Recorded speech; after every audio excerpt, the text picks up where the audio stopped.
मुसलमानों पर ज़मीन तंग कर दी गई है भारत में, और जो सलूक उनके साथ वहाँ पर किया जा रहा है वो सबके सामने है। भारतीय बिल्कुल बेनकाब हो चुके हैं, मोदी सरकार के चेहरे से पर्दा हट चुका है और उनकी फाशिज़म और जो उनकी फस्तायत है अब वो सब जान चुके हैं। यहाँ तक कि दुनिया भर में इनके खिलाफ मुजाहरे हो रहे हैं। जिस तरीके से कश्मीरियों के साथ जुल्म कर रहे हैं और अपने मुल्क में जो अक़लियतों के साथ सलूक किया जा रहा है वो भी ढका छुपा नहीं है। भारत में मसाजिद की बेहुरमती अब बढ़ती जा रही है। अक़लियतों बिलखुसूस मुसलमानों को खुद वो वहाँ पर खौफ और अलग से वो है ये महसूस होना शुरू हो गया है। और बीजेपी की फाशिस्ट हुकूमत भारत की तरफ से हिंदुओं का मुल्क बनाने की पूरी कोशिश की जा रही है कि यहाँ पर मुसलमान हो ही ना, जो हैं वो डर के खौफजदा होकर यहाँ से भाग जाएं। और अब तो मजहबी मकामात की भी बेहुरमती शुरू कर दी गई है। एक वीडियो जो कि सदर मुमलिकत आरिफ अलवी ने ट्वीट भी की है, मैं उस पर बात करना चाह रही हूँ। लगारी साहब, ये भारत में क्या हो रहा है? इतना बदतर सलूक, और ये खुद को सेकुलर रियासत कहने वाले दुनिया के सामने तो आया हो चुका है कि क्या चीज़ है, इनकी जहनीत क्या है।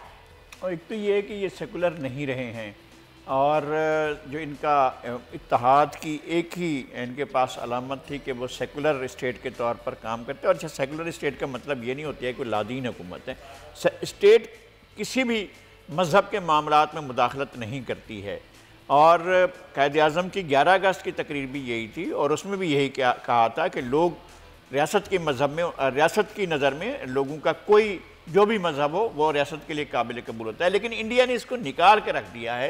इंडिया में मुसलमानों का, इंसानों का, मजहबी मकामात का तो होता है, वहाँ पर उनका इन्हदाम भी होता है और वहाँ शहीद भी किया जाता है। क्योंकि सरकारी जो लोग आज जिनकी हुकूमत है, उनकी हुकूमत आने में भी बड़ा अमल दखल इस बात का है। जो नफरत फैलाई गई थी बाबरी मस्जिद के ख़िलाफ़, और जो अहल के आडवाणी वहाँ रथ यात्रा लेकर गए थे और वहाँ जाकर उन्होंने बाबरी मस्जिद को शहीद किया था, उसके बाद ही इसके लिए स्पेस बढ़ा है। और ये जो हिंदू इंतहा पसंदी है वो बढ़ी है। हमें इसके साथ इस बात का भी दुख है कि हमारी हुकूमत इसका नोटिस भी ले रही है। हमारी सतह पर भी यहाँ पर जो वाक़या हुआ है एक बन्नू में, उस पर भी हमें अफसोस है कि वह मंदिर को मुनहदम किया गया, लेकिन हमारी हुकूमत उसका नोटिस ले रही है, उनके खिलाफ कार्रवाई भी कर रही है। लेकिन और अभी जो वहाँ हुकूमत नोटिस नहीं लेती है ना कार्रवाई करती है। बिल्कुल, लेकिन अभी ये जो इमेज इनका दुनिया के सामने है, जो कुछ ये मोदी सरकार करती रही है, इनके फैसलों ने भारत को बहुत पीछे धकेल दिया है। अब ये लोग जिस तरीके से दुनिया में जाने लगे हैं, कातिल, एक फाशिस्ट, जालिम हुक्मरान, ऐसा ही है। बिल्कुल ऐसा है। मोदी सैकड़ों मुसलमानों को कत्ल कराने के बाद दुनिया भर में ये पूरी दुनिया उसके लिए नो गो थी। कोई मुल्क उसको कबूल करने को तैयार नहीं था।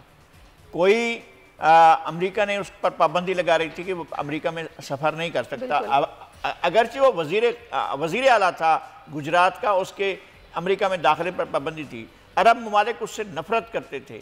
लेकिन ये हुक्मरान बनकर जब आया है तो उसके लिए सब कुछ खुल गया है और दुनिया ने उससे तवक्कुआत व्यवस्था कर ली है। मेरा ख्याल में दुनिया की तवक्कुआत इसलिए नहीं थी कि इससे दुनिया की मैशत बेहतर होगी, और वो ये चाहते थे कि हिंदू जो इंतहा पसंदी है उसको फ़रोग़ दिया जाए, चीन के ख़िलाफ़ उसको एक, और पाकिस्तान के ख़िलाफ़ तो उसका मुस्तकिल बयानिया जो पिछले 73 साल से चल रहा है और उसमें सारी जमातें शामिल हैं। लेकिन अब चीन के ख़िलाफ़ उनके पास इत्तेहाद के लिए कोई और चीज़ नहीं है सिवाय इसके कि हिंदू नेशनलिज्म तो हो ही नहीं सकता ना, कि सिर्फ इसकी बुनियाद पर जाकर नेशनलिज्म बनेगा। वहाँ अकेले हिंदू तो नहीं है, वहाँ 35 करोड़ से ज़्यादा मुसलमान हैं, वहाँ पर करोड़ों के हिसाब से ईसाई हैं, बुद्ध मत हैं। लेकिन जालिम के हाथ रोकना लगारी साहब बहुत ज़रूरी हो गया है, क्योंकि इनकी तरफ से ये जो हरकतें हैं या जमती करना, मुसलमानों पर ज़मीन तंग करना, जुल्म करना, ये बढ़ता ही चला जा रहा है।